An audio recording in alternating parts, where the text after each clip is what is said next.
Nggak bisa. Masuk ke Amerika, bangsa Amerika yang benci terhadap Islam harus menghilangkan bahasa. Nggak bisa. Kenapa? Karena bahasa yang ada dalam Quran itu bahasa pencipta langit dan bumi. Tidak ada manusia yang mampu menandingi bahasa Tuhan. Bagaimana dengan Bible? Setiap saat direvisi. Apakah itu firman Tuhan? Kalau Bible firman Tuhan dan mengalami revisi-revisian, berarti manusia lebih pintar daripada Tuhan yang berfirman di dalam Bible itu. Contoh ini, Bang. Saya punya Bible, ada beberapa edisi. Nah, kalau saya melihat, ini setiap edisi berbeda. Berbeda terjemah, berbeda penambahan kata, pengurangan kata. Meskipun teman-teman debat saya mengatakan maknanya sama aja. Saya tanya, kenapa ada revisi? Karena katanya perubahan bahasa dan pergeseran rasa bahasa itu sendiri. Loh, emang Tuhan tidak tahu kalau tahun sekian nanti firmanku akan bergeser oleh bahasa manusia? Tuhan tahu kan? Harusnya dia menggunakan bahasa yang jauh lebih tinggi daripada kehebatan manusia di bumi ini. Seperti Al-Quran dong harusnya. Untuk membuktikan bahwa itu firman Tuhan, setinggi apapun pengetahuan manusia, kitab suci firman Tuhan tidak akan pernah hanyut tertinggal oleh ilmu pengetahuan. Itu baru firman Tuhan. Kenapa bisa dikatakan firman Tuhan? Karena secanggih apapun zaman, firman Tuhan tidak pernah hanyut. Contoh misalnya ketika Al-Quran mengatakan langit dikokohkan tanpa tiang. 1400 tahun sudah bergulir pernyataan Allah dalam Al-Quran. Belum ada ilmuwan di atas muka bumi ini yang pernah menemukan langit itu bertiang. Padahal Nabi Muhammad cuman bergerak di sekitar Jazirah Arab doang. Tidak berani dia mengatakan langit tidak bertiang kalau dia itu ucapan dia sendiri. Sejak kapan dia ke Indonesia? Mana tahu tiangnya ada di Indonesia, mana tahu tiangnya ada di Amerika. Tapi karena itu langsung dari Tuhan, benar tidaknya penting aku ucapkan dari Tuhanku. Nanti pengetahuan yang membuktikan apakah Tuhanku benar atau Tuhanku salah. Maka dia katakan tiang langit ditinggikan, dikokohkan tanpa tiang. Sedangkan kitab terdahulu, kitab yang Anda genggam, dikatakan tiang langit bergoyang-goyang. Wow, gimana ceritanya? Mana tiang langitnya? Berarti Nabi Muhammad, kedudukan daripada perkataan yang datang dari lisannya melalui pewahyuan Roh Kudus itu lebih benar. Jadi pernah saya berdialog dengan saudara kami Kristen. Saya katakan, apakah firman Tuhan bisa dirubah oleh manusia? Enggak. Apakah firman Tuhan bisa direvisi manusia? Enggak. Apakah kitab kamu yang kamu genggam ini firman Tuhan? Firman Tuhan. Kalau begitu kenapa direvisi? Langsung terdiam. Karena terjemahan itu karena kitab itu terjemahan dan itu bisa direvisi karena itu bahasa Indonesia. Berarti bukan firman Tuhan. Itu firman Tuhan, Bang. Kenapa direvisi? Karena terjemahan. Berarti itu bukan firman Tuhan karena bisa direvisi. Yang namanya firman Tuhan, bahasa apapun dia, ketika dia datang kepada seorang nabi, firman Tuhan itu tidak bisa dirubah dengan alasan pergeseran makna dan seterusnya. Kapan dikatakan pergeseran makna? Berarti Tuhanmu tidak maha mengetahui. Dia nggak paham bahwa nanti 2000 tahun setelah saya berfirman, bahasa manusia mengalami peningkatan rasa, pergeseran makna. Jadi bahasa yang kugunakan ya harus bahasa yang hidup di zaman manapun. Hidup di mana disiplin ilmu itu ada, bahasaku tidak pernah bisa dikalahkan. Ketika manusia menemukan temuan-temuan ilmu, temuan-temuan disiplin, dia memiliki background, dia memiliki basic untuk mengetahui sesuatu yang belum pernah ada, dan itu adalah pengetahuan, maka perkataanku harus jauh lebih di atas dari mereka dong. Ketika mereka menemukan alat mikroskop untuk menentukan seperti apa sistem kerja pencernaan manusia, mereka menemukan kemudian alat yang USG yang bisa mengetahui bagaimana embrio bergerak sampai menjadi janin, darah, dan seterusnya. Ilmu pengetahuanku harus lebih tinggi dong dari mereka. Ketika mereka menemukan komputer, firmanku harus lebih daripada komputer itu sendiri. Nah, itu baru Tuhan, Bang. Itu baru Tuhan. Tapi kalau perkataan Tuhan katanya, tapi setiap saat direvisi. Jangan kau makan babi karena itu haram bagimu. Tahun depan jangan kau makan babi hutan karena itu haram bagimu. Bisa-bisa berubah lagi nanti, babi menjadi rusa. Artinya kedudukan daripada kitab tersebut itu diinjak-injak oleh sang pemeluknya sendiri. mengaku firman Tuhan, tapi dirubah sendiri. Berarti Tuhan kalah pintar daripada ria. Al-Quran tidak mensifati sifat seperti itu, Bang. Jadi bukti kebenaran, orang Kristen boleh mengatakan agamanya betul, Islam juga boleh mengatakan betul, agamaku benar, Kristen benar. Bagaimana cara kita menakar kebenaran itu? Lihat kitab sucinya. Nah, oleh karena itu kalau abang melihat pemeluk agama, kenapa kok Islam merasa benar tapi begini, Kristen merasa benar tapi begini, jangan lihat oknum. Kenapa? Manusia hari ini mendengarkan pencerahan, 1 jam kemudian dia bisa jadi maksiat. Kita di depan tokoh agama kita, oh menetes air mata menyesal, keluar dari sana, bisa jadi kita bermaksiat. Dan juga bisa jadi yang menasihati kita juga jauh lebih hebat maksiat. Kenapa bisa demikian? Karena pada diri kita ada syahwat, ada keinginan-keinginan nafsu yang tadi itu, kehendak bebas dan kehendak bebas dan kehendak memilih, dan juga ujian. Kita diuji, kita sendiri nih, tak ada siapa-siapa, tapi ada perempuan cantik. Wah, tadi kita habis berkhutbah nggak boleh berzina, tapi ada perempuan cantik. Bagaimana ini? Gelisah kita antara memilih. Kalau saya melakukan, wanita itu suka sama aku, tak ada yang lihat, cuma kami berdua. Itulah yang disebut kehendak bebas. Maka Tuhan datang berikan ujian kepada kita. Saya kira begitu, Bang. Maaf kepanjangan. Silakan. Oke, Bang. Jadi Abang Juma ini memberikan saya semacam suatu gambaran atau ini sesuatu ilmu yang menurut saya sangat masuk di logika. Akal saya bisa terima. Alhamdulillah. Semua yang Abang sampaikan ini saya akan berpikir, semoga kedepannya saya bisa naik lagi di room Abang. Amin. Saya ingin menggali lagi lebih dalam tentang Islam. Baik, amin. Saya yakin kita masih dalam keadaan yang sehat-sehat selalu. Amin, amin. Bang Jumat, Terima kasih, Bang. Banyak. Terima kasih, Bang JJ. Sehat selalu, abangku. Oke, Bang. Oke. Iya, iya, iya. Baik, teman-teman yang lain silakan ajukan permintaan seperti biasa. Naik kita dialog, jangan mengamuk.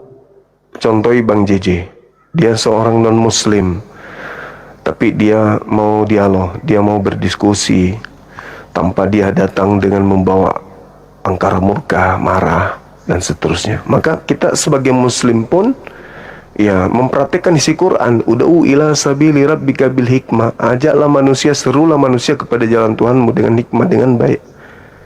Nah, ada ayat lagi tuh, illal ladzina zalamu minhum, kecuali terhadap orang-orang zalim yang ada di antara mereka. Tapi meskipun demikian, Al-Quran mengatakan apa? Balasan kejahatan adalah kejahatan yang setimpal, akan tetapi yang memaafkan itu jauh lebih baik. Itu kata Quran, bukan kata saya. Balasan sebuah kejahatan adalah kejahatan yang setimpal, tetapi memaafkan jauh lebih baik, kata Allah. Seperti itu teman-teman sekalian. Jadi kalau Anda mau berdiskusi dengan baik, yuk mari kita berdiskusi dengan baik. Jangan Anda zalim, karena kaidah di Islam jelas, faqatilu awliya asyaitan. Kami diperintahkan untuk memerangi setan. Saudara-saudaranya pun kami perangi. Nah, saudara setan itu yang mana? Yang ketika datang, katanya dialog agama, berarti mewakili agamanya, tapi dia datang dengan angkara murka, dia marah, dia ngamuk, sentimen pribadi segala macam, berarti dia masih belum mengerti apa itu agama. Ya kan ya, sementara yang didatangi ini adalah orang yang paham betul. Yang datang adalah orang zalim, maka illal ladzina zalamu minhum. Itu yang berlaku. Saya kira begitu. Halo, selamat malam. Selamat malam, Bang. Katolik Protestan. Protestan, Bang. Boleh izin buka kamera, Abang? Silakan.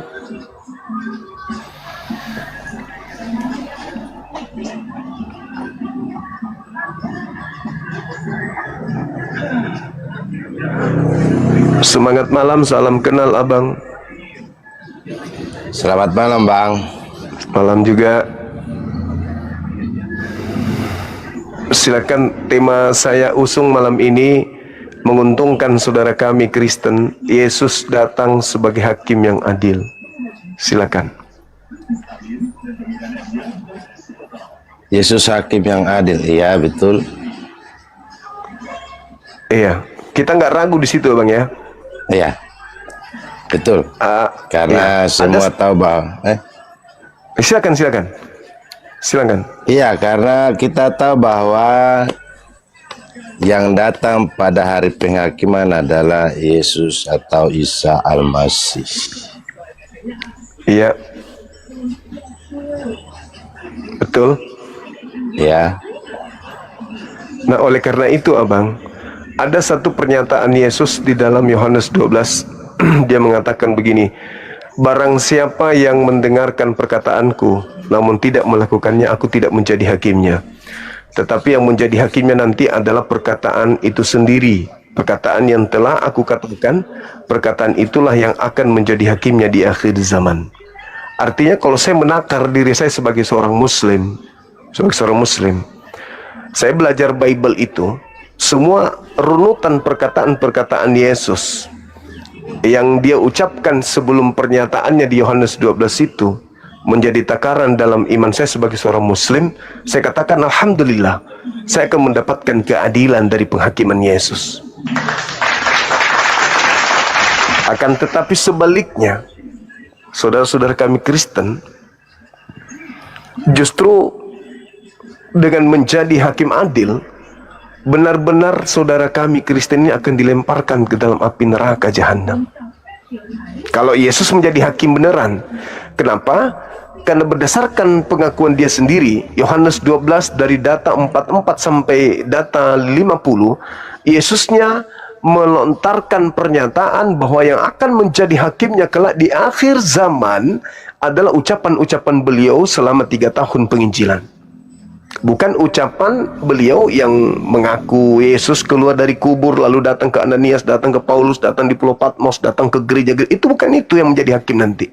Tapi yang menjadi hakim kelak adalah firman yang Yesus pernah ajarkan, yang pernah Yesus sampaikan kepada kaumnya Bani Israel selama kurang lebih 3 tahun. Firman itulah kelak akan menjadi hakimnya di akhir zaman. Nah, itu saya katakan sekali lagi, kalau sampai dia menjadi benar-benar hakim yang adil, saya sebagai muslim alhamdulillah akan mendapatkan keadilan, sedangkan saudara kami yang kami kasihi Kristen itu akan dilemparkan ke dalam api neraka. Saya kira begitu Bang, silakan. baik. Yesus mengatakan dia akan memisahkan domba dari kambing. Berarti belum tentu Anda masuk. Itu maksudnya ketika Ya. Yesus menjadi hakim. Karena Yesus mengatakan, Ya, Bang, ya silakan. di mana nih Bang? Saya kasih dalil dulu Bang ya. Boleh.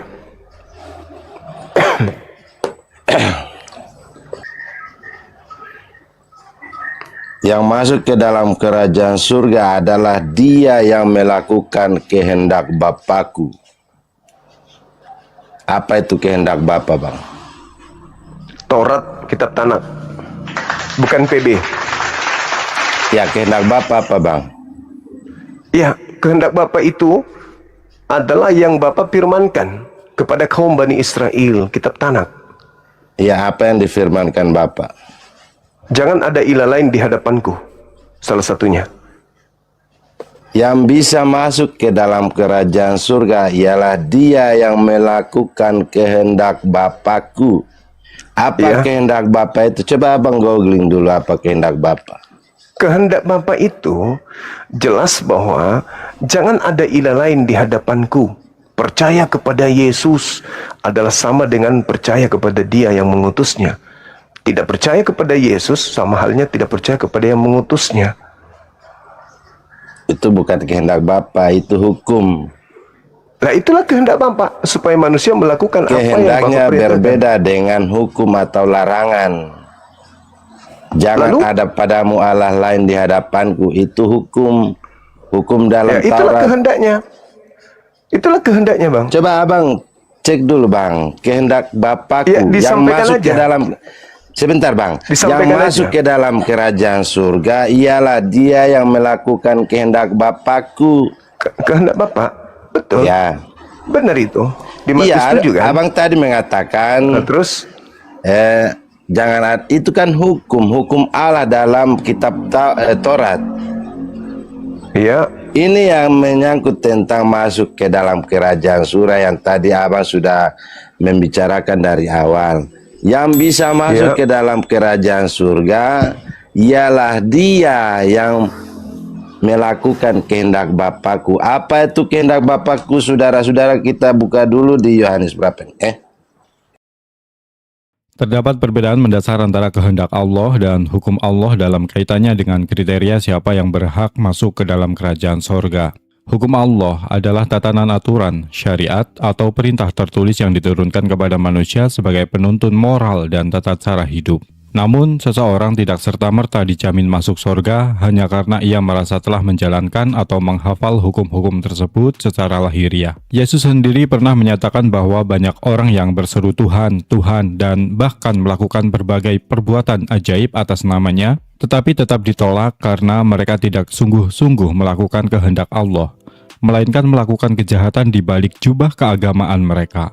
Oleh karena itu, kehendak Allah berada pada tingkatan yang lebih tinggi dan berfokus pada ketulusan iman, keikhlasan hati, serta ketaatan yang sejati tanpa kepalsuan.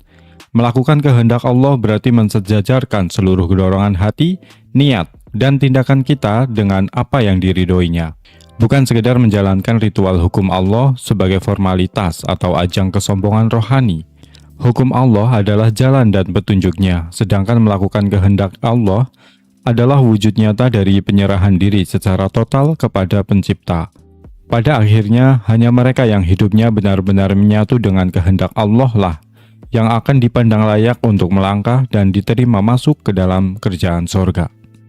Matius, bukan? Matius 12, Matius, bukan? Matius 12.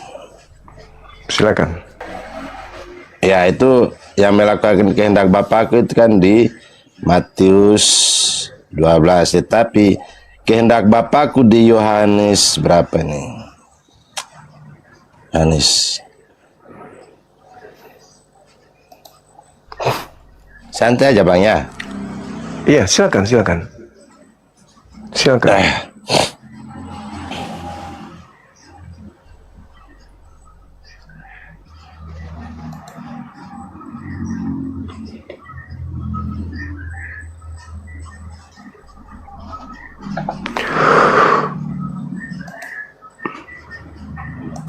Kehendak Bapak yang dimaksud yang mana, Bang? Kehendak Bapakku. Iya. Ya, yang bisa masuk ke dalam kerajaan surga ialah dia yang melakukan kehendak Bapakku. Kehendak Bapakku ialah di dalam Yohanes 6 ayat 40. Sebab inilah kehendak Bapakku, yaitu supaya setiap orang yang melihat anak dan yang percaya kepadanya beroleh hidup yang kekal.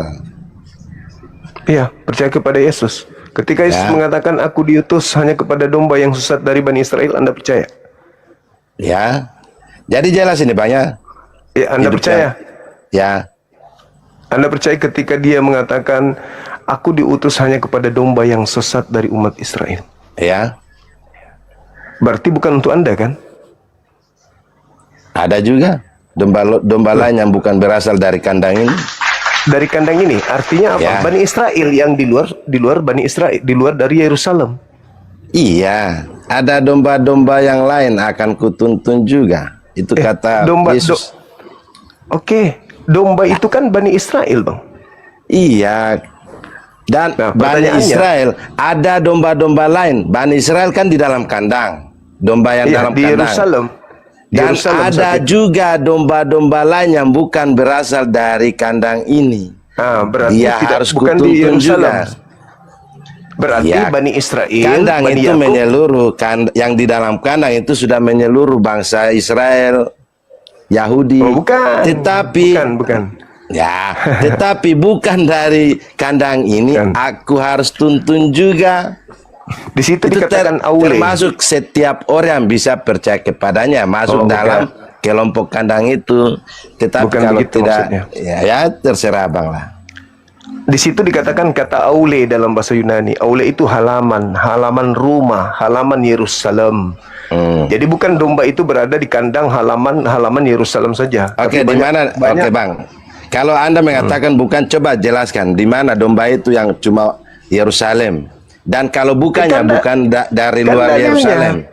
Kan Iya, dalilnya maksudnya begitu, Bang. tadi kan Anda mengatakan kalau pemahaman kami di luar kandang itu adalah negara lain atau yang bukan Di luar berasal kandang, dari bangsa Abang. Yahudi. Kalau Anda lihat di Yehezkiel 5, Yehezkiel 12, Yehezkiel 5, itu jelas-jelas sekali Bani Israel sepertiga dihembuskan oleh Tuhan ke seluruh penjuru mata angin bangsa-bangsa asing. Mereka sudah ada di bangsa asing, tinggal di tengah-tengah bangsa asing.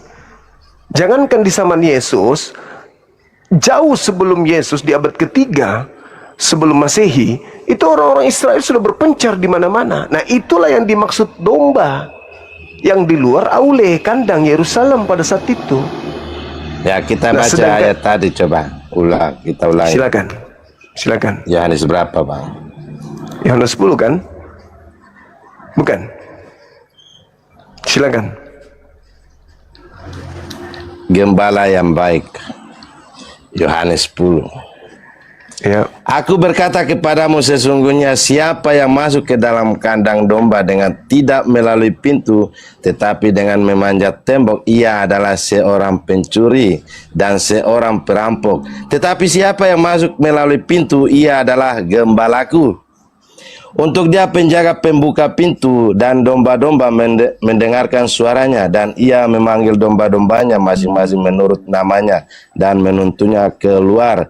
Jika semua domba-dombanya telah dibawanya keluar, ia berjalan di depan mereka, dan domba-domba itu mengikuti dia karena mereka mengenal suaranya. Tetapi seorang asing pasti tidak mereka ikuti, malah mereka lari daripadanya karena suara-suara asing tidak mereka kenal. Itulah yang dikatakan Yesus dalam perumpamaan kepada mereka, tetapi mereka tidak mengerti apa maksud ia berkata demikian kepada mereka.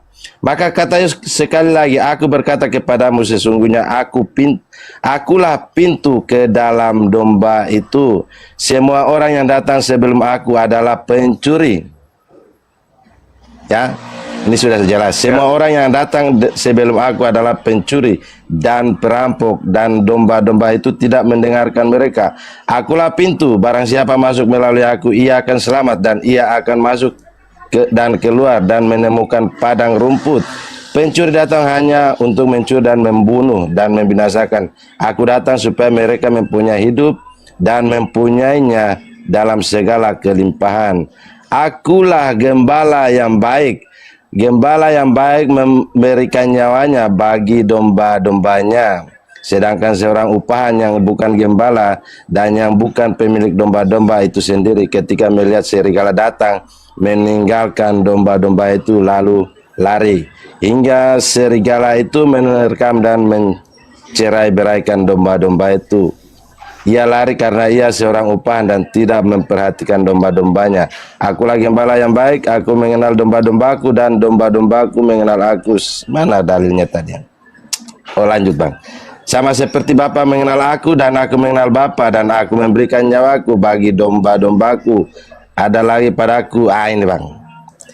Ada lagi padaku domba-domba lain yang bukan dari kandang ini. Domba-domba itu harus kutuntun juga, dan mereka akan mendengarkan suaraku, dan mereka akan menjadi satu kawanan dengan satu gembala.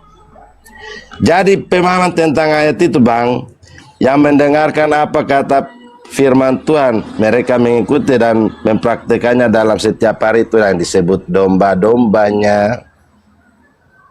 Seperti itu, Bang. Oke. Yang saya tahu, kalau kita berbicara mengenai domba Bani Israel lah, itu tidak ada digelari domba di luar Bani Israel. Yang disebut domba itu Bani Israel. Di luar Bani Israel, ketika ada orang Kanaan datang memohon kepada Yesus pada saat itu, malah Yesus menganggapnya anjing. Makanya ketika saudara di luar Bani Israel mengaku domba, nanti akan muncul pertanyaan, yang mana yang domba asli nih? Bani Israel kah atau Bani non Israel? Nah, ketika Yesus mengatakan masih ada lagi dombaku di luar dari kandang ini, ya jelas dong, Bani Israel kan ada di luar Yerusalem saat itu tempat Yesus melakukan penginjilan. Makanya di dalam Matius 10 nomor 5 nomor 6, Yesus berpesan kepada ke-12 muridnya agar jangan ke bangsa lain, tetapi pergilah kepada domba-dombaku yang hilang, yang sesat dari Bani Israel. Yesus berpesan kepada ke-12 abang muridnya. memahami itu bang, yang Yesus bertemu dengan siapa? Perempuan Kanan. Yang disebut anjing itu abang memahami tentang apa itu? Orang di luar Yahudi dianggap Yesus itu sebagai anjing. Ya baca dulu bang. Dan bukan kita domba. cerna baik-baik. Ya, Matius 15 dari data 23 sampai data 26. Ada seorang wanita yang datang kemudian memohon bantuan kepadanya, hanya sekedar untuk menyembuhkan anaknya kan. Tapi dia mengatakan, usir dia, dari tadi dia mengikuti kita berteriak-teriak. Tidak layak roti Matius yang berapa, Bang? disediakan. Matius 15 Matius 15 ayat dari 23. Matius 15 ayat 23. Ya bang, perempuan Kanan yang percaya. Lalu Yesus pergi dari situ dan menyingkir ke daerah Tirus dan Sidon. Maka datanglah seorang perempuan Kanaan dari daerah itu dan berseru, "Kasihanilah aku ya Tuhan, anak Daud, karena aku perempuan kerasukan anakku perempuan kerasukan setan dan sangat menderita." Tetapi Yesus sama sekali tidak menjawabnya. Lalu murid-muridnya datang dan meminta kepadanya, "Suruhlah ia pergi, ia mengikuti kita," dengan berteriak-teriak. Jawab Yesus, "Aku diutus hanya kepada domba-domba yang hilang dari umat Israel." Tetapi perempuan itu mendekat dan menyembah dia sambil berkata, "Tuhan, tolonglah anakku." Tetapi Yesus menjawab, "Tidak patut mengambil roti yang disediakan bagi anak-anak dan melemparkannya kepada anjing." Kata perempuan itu, "Benar Tuhan, namun anjing itu makan remah-remah yang jatuh dari meja tuannya." Maka Yesus menjawab dan berkata kepadanya, "Hai ibu, besar imanmu, maka jadilah kepadamu seperti yang kau kehendaki." Dan seketika itu juga anaknya sembuh. Jadi bang, ayat yang Anda mengatakan bahwa yang di luar Yahudi adalah anjing, Anda salah tafsir. Untuk memaknai hal itu sudah salah. Yesus Ini membenarkan. tentang iman. Sebentar bang, saya jelaskan dulu baru mungkin Anda yang membantahnya atau argumen lain tidak apa-apa. Ini sudah jelas bahwa firman Tuhan yang diberikan kepada semua orang itu kan yang disebut remah-remah yang jatuh. Firman Tuhan itu yang diberikan ke seluruh dunia, tetapi banyak yang menolaknya dan sedikit yang memilihnya. Itu yang disebut. Ya, sebagai anjing antara lain pemahamannya adalah membaca, memahami, tapi tidak percaya kepadanya. Maka itu yang disebut dimakan anjing. Diberitakan tetapi percuma.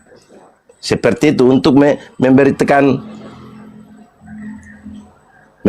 Injil seperti itu banyak. Ya, ini kan sudah jelas. Aku diutus hanya kepada domba-domba yang hilang dari umat Israel, tetapi mana tadinya? Nah ini. Tetapi Yesus menjawab, "Tidak patut mengambil roti yang disediakan bagi anak-anak dan melemparkannya kepada anjing." Dan kata perempuan itu, "Benar Tuhan, namun anjing itu makan remah-remah yang jatuh dari meja tuannya." Jadi firman itu diberitakan tetapi banyak yang menolak. Yang disebut remah-remah yang dimakan anjing. Ya seperti itu bang. Yesus mengatakan tidak layak roti yang disediakan bagi anak-anak diberikan kepada anjing. Roti itu Yesus.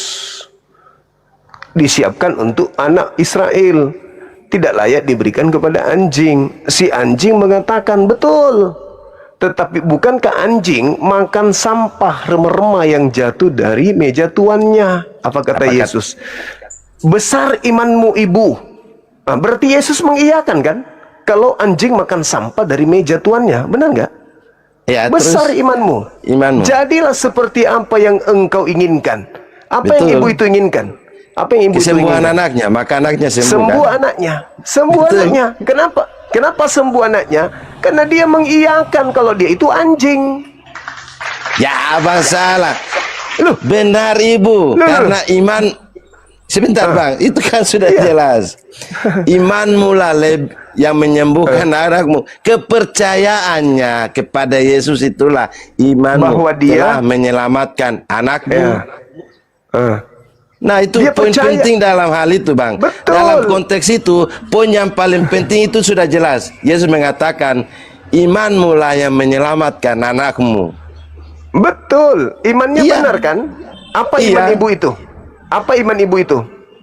Akan di dalam situ memakan remah-remah yang jatuh dari meja tuannya. Anjing Berarti makan banyak dia remah-remah. percaya. Memakan arti dari pemahaman itu adalah dia percaya.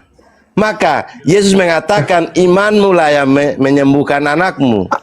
Iman ibu Maka itu jadilah sesuai dengan kehendakmu. apa? Iman Iman ibu adalah itu tadi apa? kepercayaan. Apa yang dikatakan Yesus, dia percaya. Maka imannya, kepercayaan itu yang membuat anaknya sembuh dari penyakitnya. Seperti itu kira-kira bang. Iman ibu itu apa? Iman ibu itu apa bang? Imannya ibu. Kepercayaannya, kepercayaan Ya, kepada bahwa kepercayaannya bahwa Yesus bisa menyembuhkan anaknya. Jika kita merujuk pada teks-teks kitab suci, terdapat pernyataan yang sangat eksplisit mengenai lingkup pengutusan Yesus atau Nabi Isa alaihi salam.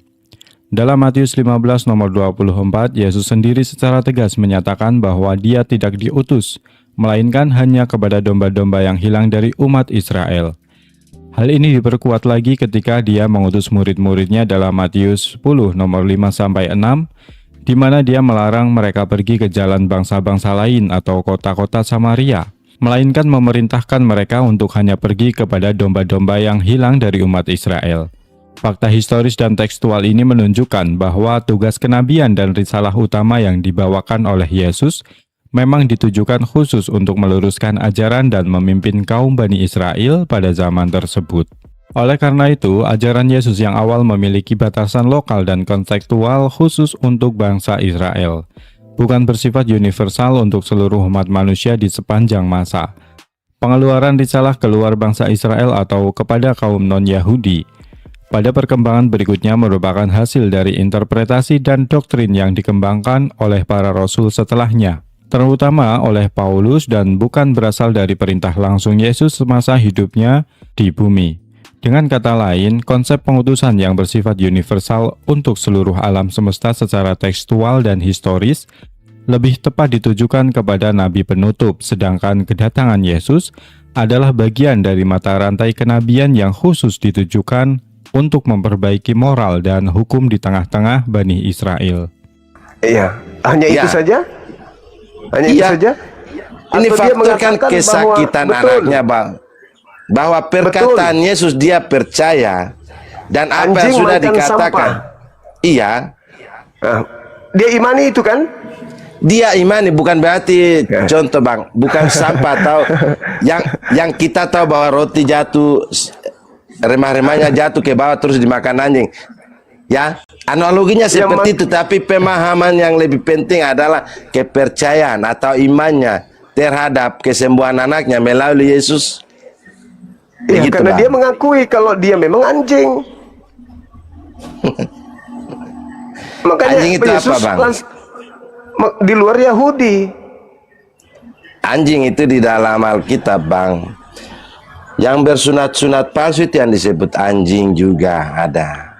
Coba Anda baca 2 Petrus 2. Yang disebut Sebentar. anjing di situ ya maaf, Oke, maaf. Yang baik. disebut Kristen ya, yang disebut anjing ya, tidak Kristen. apa-apa.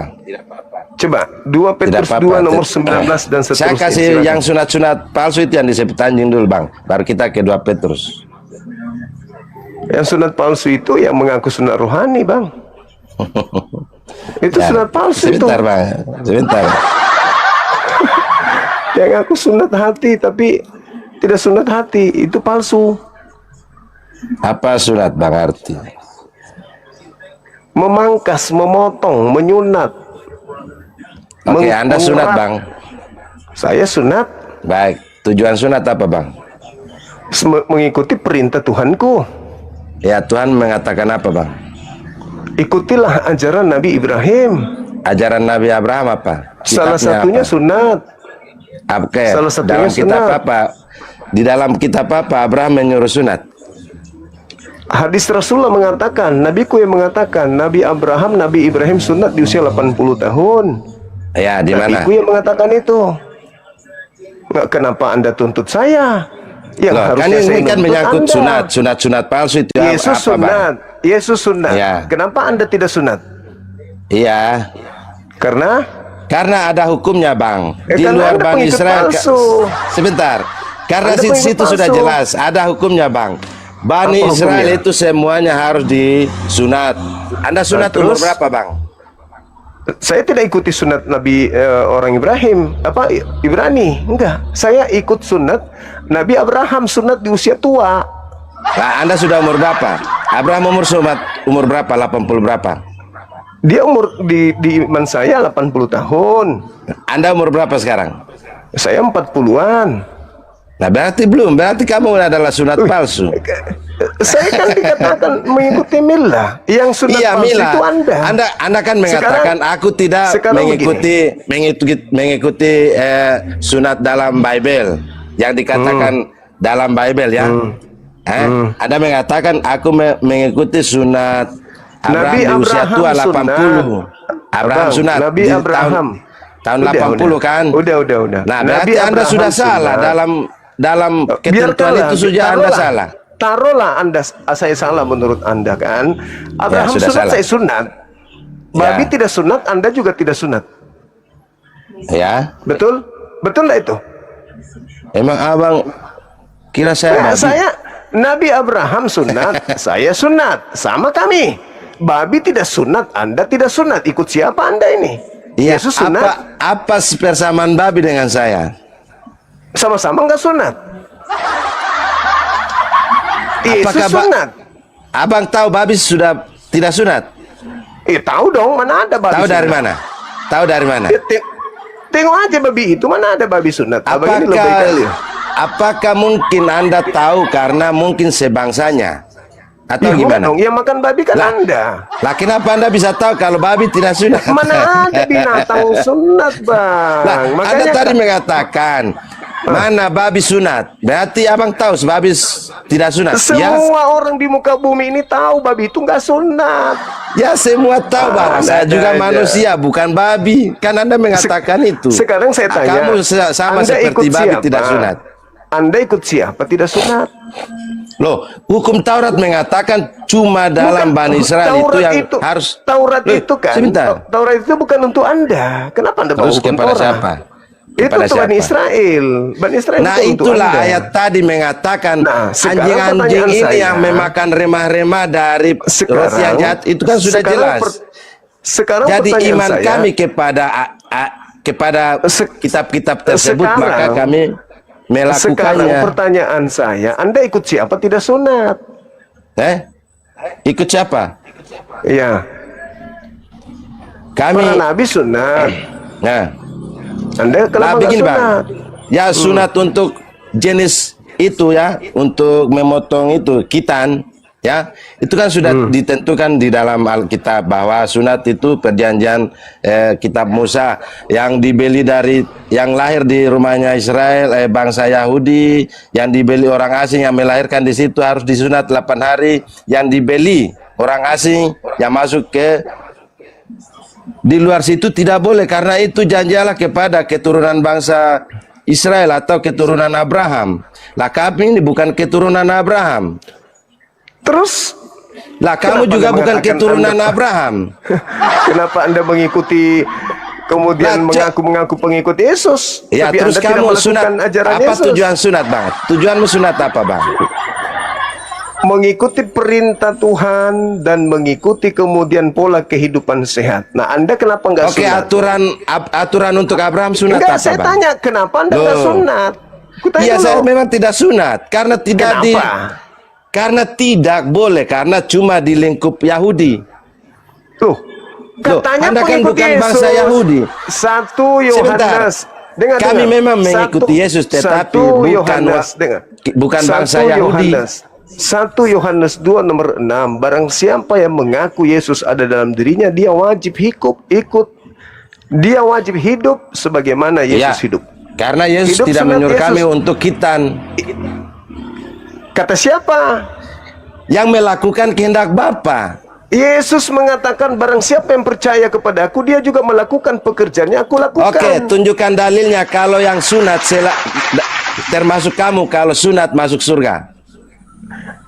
Di dalam pengajaran Yesusnya, dalam pengajaran Yesusnya mengatakan ketika ditanya sama orang-orang yang ada pada zaman itu di Matius 19 nomor 16, bagaimana cara saya bisa memperoleh hidup kekal? Apa kata Yesus? Lakukan segala perintah Bapa. Salah satu perintah Bapa itu apa? Sunat. Di mana, Bang? Nah, kenapa Anda Perintah tidak Bapak lakukan sunat, sunat? Bang. Di mana, Bang?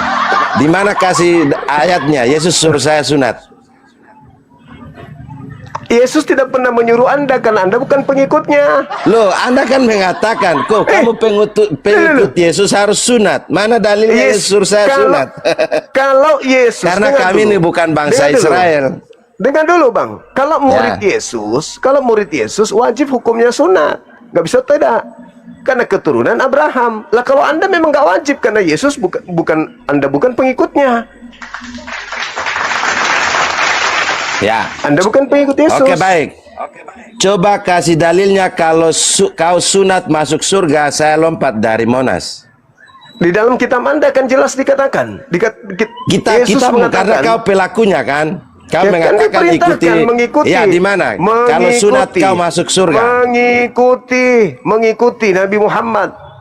Iya, kalau kau sunat Al-Quran masuk surah surga, Bang. Al-Maidah, Ali Imran ayat 31. Ya. Baca. Qul in kuntum tuhibbunallaha fattabi'uni yuhibbukumullah wa yaghfir lakum dzunubakum wallahu ghafurur rahim. Terjemahannya saja, Bang. Jangan Arab. Barang siapa yang ingin dosa-dosanya diampuni oleh Allah dan ingin dicintai oleh Allah, katakan kepada mereka untuk mengikuti engkau wahai Nabi Muhammad. Maka aku akan mengampuni dosa-dosanya dan akan mencintainya. Itu kalau kita sudah diampuni dosa-dosa kita dan dicintai oleh sang pemilik surga. Kata sunatnya kemana kita mana, Bang? pergi? Kata Ya, surga sunatnya. dong. Kata sunatnya mana? Kok kata sunat? Mengikuti Nabi Muhammad. Nabi Muhammad memerintahkan kami sunat. Di mana? Dia mengatakan bahwa Pertanyaan saya, Bang, kalau kamu sunat masuk surga, masuk surga. Kan tadi mengikuti Nabi Muhammad. Di mana situ Kan mengikuti Nabi mengatakan? Muhammad. Saya kan sudah jelas, Bang. Di Kan mana mengikuti Nabi kata Muhammad. kamu sunat masuk surga? Tidak dirincikan sunat dan seterusnya, tapi Nah, Nabi terus Muhammad apa yang kau bisa narasikan kan kepada dalilnya saya? jelas. At-Taghabun jelas mengatakan bahwa Oke. orang-orang yang beriman dan beramal saleh, perbuatan saleh itu adalah mendengarkan perintah Allah yang disampaikan oleh nabinya. Oke. Salah satu perintah dalam Anda Islam sunat. itu sunat. Oke, baik. Anda sunat. Kasih dalil kalau Muhammad sunat, saya lompat dari Monas, Bang. Nabi Muhammad sendiri yang mengatakan salah satu keutamaan yang diberikan Tuhan kepadaku. Di mana adalah dalilnya aku lahir Muhammad sunat? dalam keadaan sunat. Ayo. Di mana dalilnya Muhammad sunat? Dalam hadis pernyataannya ketika dia menyatakan in huwa illa wahyu yuha, apa yang dikatakannya adalah semua wahyu dari Allah. Dia istrinya Tirmizi 101 mengatakan bahwa Nabi Muhammad suamiku bersunat. Istrinya yang mengatakan itu. Nabi Muhammad juga mengatakan dia bersunat. Baik. Ayo. Nah, Baik. Saya tanya Nabi kepada Muhammad Anda, bersunat. Sabar kitabmu dulu, sabar itu dulu. hadis Muhammad atau Quran? bersunat. Nabi kami bersunat. Lah ente sendiri ikut siapa nggak bersunat? Itu kan cuma ditulis, bukan perkataan yang harus Ya, di mana enggak, sekarang yang tertulis jadi permasalahan Nabi itu, Muhammad umur saya sekian buktinya disunat. bersunat. Mana Saya bersunat. dalilnya Muhammad sunat kapan? Apapun ceritanya kami sunat. Islam bersunat, apapun ceritanya kami bersunat. Iya, Ente makanya yang bermasalah.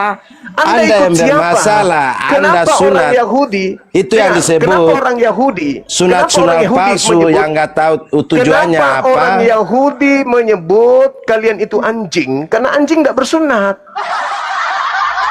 Jangan kau memberikan mutiara kepada anjing, barang kudus kepada babi. Kenapa Anda dianggap anjing dan babi oleh Yesus? Karena Anda nggak bersunat. Babi, anjing nggak bersunat. Baik, saya bacakan Bang. Tentang sunat-sunat yang disebut anjing. Sunat-sunat palsu itu yang disebut anjing. Kau dengar. Hati-hatilah terhadap anjing-anjing. Hati-hatilah terhadap pekerja-pekerja jahat. Hati-hatilah terhadap penyunat-penyunat yang palsu. Ya, penyunat palsu itu tidak tahu tujuannya apa, cuma ikut, oh nabiku ini saya sunat. Itu yang disebut penyunat palsu. Itu tafsiran Anda. Itu Ada di tafsiran kitab Anda. Bang, Filipi 2, Filipi 3 ayat 2 itu sudah di tafsiran dalam. Anda. Itu Loh, tafsiran bukan Anda. tafsiran. Anda Kenapa? baca Filipi 2 Kenapa? sudah menyatakan bahwa Kenapa Anda menakar saya dengan Filipi sementara Filipi itu bukan firman Tuhan? Ayo. Siapa Ayo. bilang? Siapa Tuhan Anda sebenarnya? Paulus atau siapa Tuhan Anda? Tuhanku Filipi itu Yesus. karangan Paulus. Nah, kenapa Tuhanku bukan Yesus yang mengatakan? Aduh, baterai mati. Yesus mengatakan sunat itu wajib. Kenapa Di Anda mana? mengikuti Paulus? Di mana? Di mana? Yesus mengatakan sunat wajib. Matius 5 nomor 19. Kita baca. Matius Silakan. berapa? Matius 5, Bang. Matius 5. Matius 5. Aduh Bang, bateraiku swak ini. Sudah merah, nanti lama-lama hilang. Kau kira saya kabur. Matius 5. Kabur lebih bagus, Bang, daripada malu. Ya, daripada tidak ada yang bisa menjawab itu Bang. Ya. Ya. Silakan. Karena tidak ada ucapan bahagia. 5 ayat berapa Bang? 19 atau Lukas 16 17. Satu saja. Nah kalau memang satu nggak ada saja. baru kita lari ke situ lagi. Garam dunia dan terang dunia. Atau nomor 17 16 dari Matius 5. Matius 5 nomor 18. Matius 5 nomor 17. Matius 5 nomor 19. Baik, demikianlah terangmu, hendaklah terangmu bercahaya di Kenapa? Anda baca apa itu? Matius 5 kan ayat 16. Kok 16, 17, 18, 19? 17, 18. Yesus dan hukum Taurat. Janganlah kamu, ini kan masuk ke hukum Taurat. Janganlah Ya, kamu memang menyangka bahwa Nah, sabar dulu. Janganlah kamu menyangka bahwa aku datang untuk menyediakan hukum Taurat atau kitab para nabi. Aku datang bukan untuk menyediakannya, melainkan untuk menggenapinya. Nah, dia datang menggenapi apa ketentuan hukum Taurat. Dan setelah itu dia melengkapi. Iya, melengkapi. Dia adalah melengkapi dan menyelesaikan ketentuan hukum Taurat dan para nabi. Dan setelah dia, kalau memang ada nabi yang itu sudah dikatakan bahwa kalau ada nabi-nabi palsu setelah dia, ya itu sudah nabi-nabi palsu, Paulus. pengajar-pengajar Paulus lah sesat. itu. Paulus lah itu. Paulus bukan nabi. Kisah para Rasul 13 nomor 1 di Paulus Antioquia bukan ada nabi. beberapa. Dia itu Dengarkan disebut dalilnya. rasul. Dengar. Di Antioquia ada beberapa nabi. Kita di bacain antaranya dulu, Bang. Saulus. Ya. Saulus Nah, ini, nabi. Bang. Tangkap dia. 17, coba 17 ini Bang. Coba jelaskan dulu, Silakan. dulu Bang. Silakan Anda baca. Jangan kau menyangka aku Mana? datang Di mana untuk di sini meniadakan hukum Yesus Taurat. suruh saya sunat, Bang. Ya, Anda bukan muridnya. Anda bukan Bani Israel. Lucu ente ini. Di mana Yesus menyuruh saya? Sejak kapan wanita Kanaan saja yang datang kepadanya disuruh usir? Jika kita merujuk pada catatan kisah para Rasul 13 nomor 1-3 ketika berada di Antioquia, Paulus yang saat itu masih disebut Saulus memang dicatat sebagai salah satu dari beberapa nabi dan pengajar di jemaat tersebut bersama Barnabas, Simeon, Lukius, dan Menahem. Namun, penting untuk dipahami secara kritis bahwa sebutan nabi di sini berada dalam konteks struktur jemaat awal Antioquia, bukan sebagai nabi pembawa syariat baru atau penerima wahyu kitab suci dalam tingkatan kenabian utama seperti nabi-nabi perjanjian lama. Status Paulus di Antioquia pada fase ini adalah sebagai bagian dari kelompok pimpinan lokal yang berkhotbah. mengajar, dan menerima petunjuk Roh Kudus untuk suatu misi tertentu.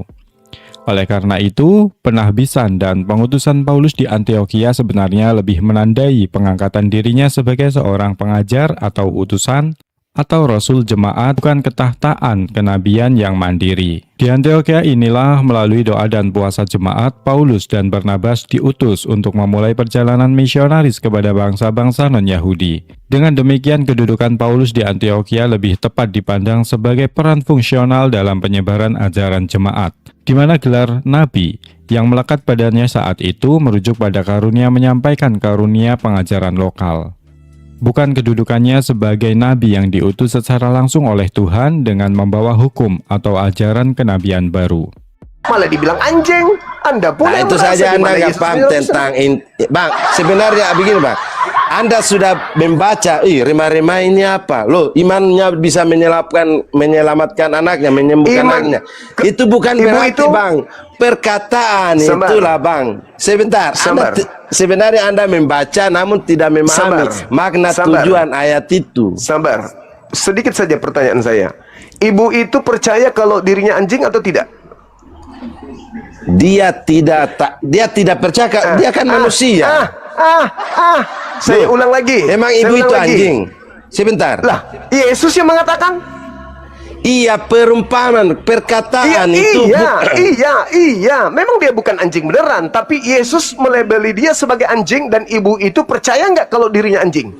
Anjing itu yang disebut Bang, yang memakan remah-remah, yang jatuh, Iya, itu yang disebut. ibu itu, sebentar. Sekarang yang disebut ibu anjing, itu, pokok masalahnya adalah firman itu diberitakan, tetapi ibu itu kan cuma memakannya dari jatuhan-jatuhan remah-remah itu yang disebut sekarang anjing. ibu itu mengimani nggak kalau dirinya anjing?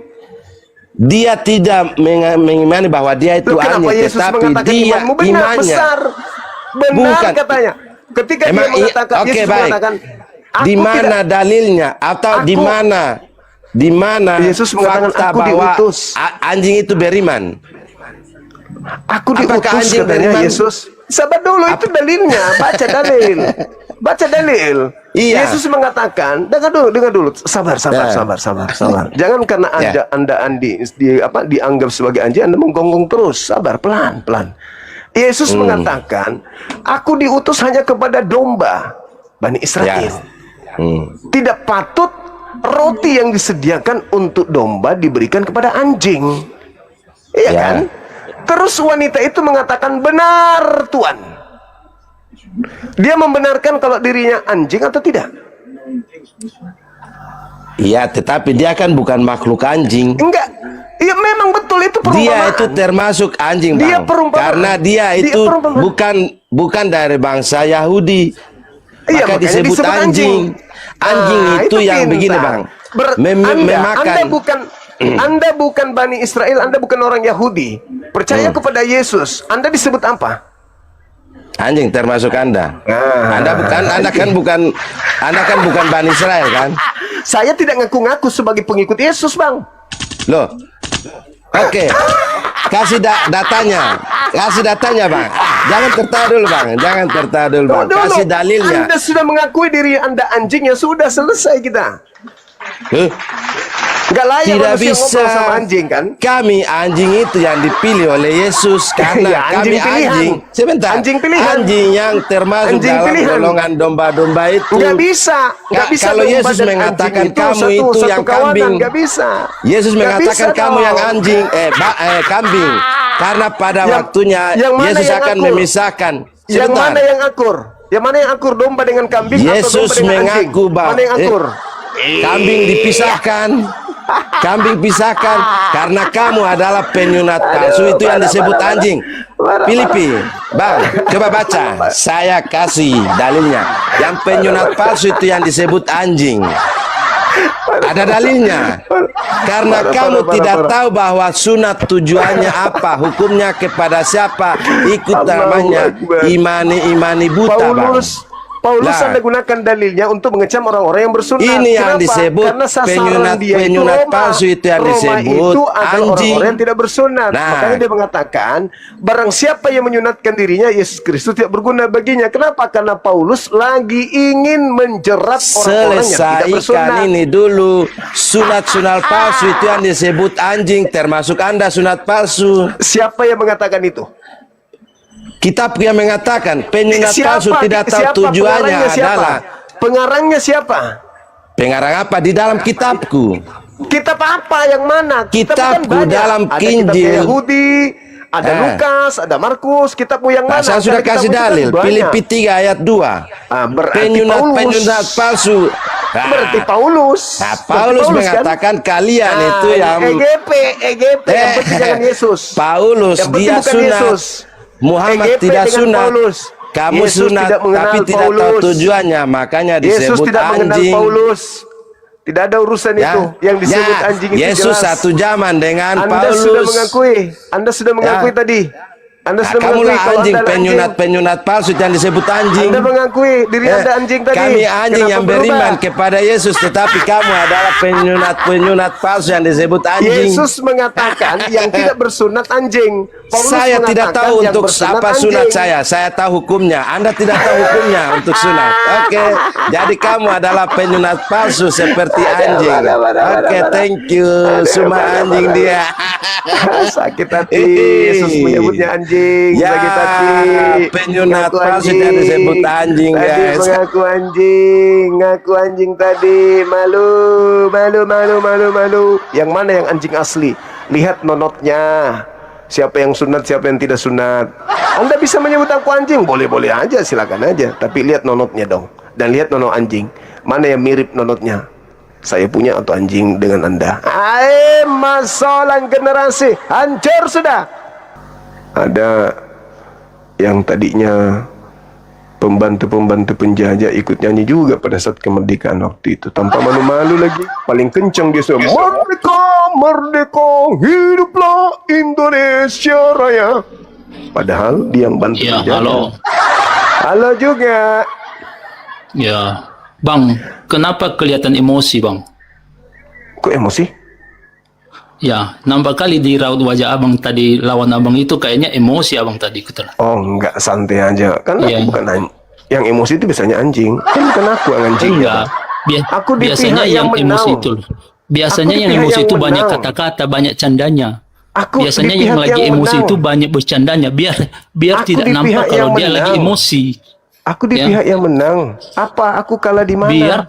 Biar Yesus biar nggak menyebut nampak anjing. kali Abang lagi emosi, Dia Abang lagi kalah mengiyakan tadi dirinya seharusnya. anjing. Abang lagi emosi. Gak bisa dia buka kamera. Abang lagi emosi. Dari raut Pengikutnya wajah baru aja 2 Abang ekor. nampak. Memang begini Abang wajahku. nampak kalahnya tadi. Memang begini wajahku. Bukan dilihat dari wajah kekalahan itu, tapi kalau lagi argumentasi ngeledek itu, Bang. dan Kalau lagi mengiyakan kalau ngeledek dirinya itu, dia udah anjing. kalah itu. Dia Kalau mengiyakan lagi- dirinya abang itu anjing. lagi- Maka lagi saya kita ketawa, abang lagi memeriahkan ngeledek. Berarti abang kemenangan kalah lah. saya. Harusnya Saya Abang memeriahkan malu. kemenangan. Saya Itu merayakan hanya kemenangan. seperempat Masa orang nggak Kristen boleh? yang tahu firman, Bang. Kalau Masa abang nggak boleh saya merayakan kemenangan saya dari anjing? Ya ini kan nampak kali dari segi raut wajah Masa pun saya nampak tidak kalau abang bisa? kalah ya. Masa tidak bisa Kasihan, saya Bang. merayakan Kalau kemenangan makanya terhadap Bang, anjing? kalau lawan dapat lawan sepadan abang emosi, kalau lawan sepadan? dapat lawan sepadan emosi abang Sepadan. tengok. Ya. Itu Anda katakan sepadan denganku. Abang- aku abang yang mengambil ngajarin kosa-kosa people kata, dibilang ya. Sepadan. Emosi Nggak abang malu. ku tengok. Orang Kenapa itu emosi bang? menyebut diri dan Santai mengaku dirinya aja bang. anjing. Ngapain emosi? Dia mengakui Abang santai dirinya aja. Kalau anjing. ngomong, ya ngomong jelasin. Jangan sambil emosi bang. Apalagi Santai kalau dia aja sudah bangku. mengakui dirinya anjing. Iya kan? abang santai aja bang. Aku nggak Kalau emosi. abang aku lagi memang emosi, begini kenapa orangnya. nampak kali di muka abang? Kami Abang orangnya pun memang nampak kali begini. di muka abang kalau emosi. Saya memang begini orangnya Santai kalau aja bicara. bang. Kalau Apalagi lagi yang emosi saya itu hadapi jangan anjing. ngebawa ngeledek. Gitu, Kalau kalah kawan-kawan. aja bang. Meriahkan kemenangan kan Kalau begitu. Kamu aja yang sakit hati. Kamu diwakili sama orang blow on, orang idiot. Kamu yang sakit hati. Kita lagi merayakan kemenangan. Gimana sih lo? Kita lagi menang, kok bilang pula aku yang sakit hati. Aku lagi menang, memenangkan pertarungan. Sampai aku mengatakan, apa bedanya kau dengan babi? Coba babi tidak bersunat, kau juga tidak bersunat. Memang wajahku begini. Dari dulu wajahku memang kayak begini. Jadi kau hanya datang untuk menghibur dirimu. Kasihan sih, kasihan. Tapi mungkin mana lagi, itulah yang harus terjadi, kawan. Halo, semangat malam. Iya, malam. Halo. Muhammad hiperseks kau.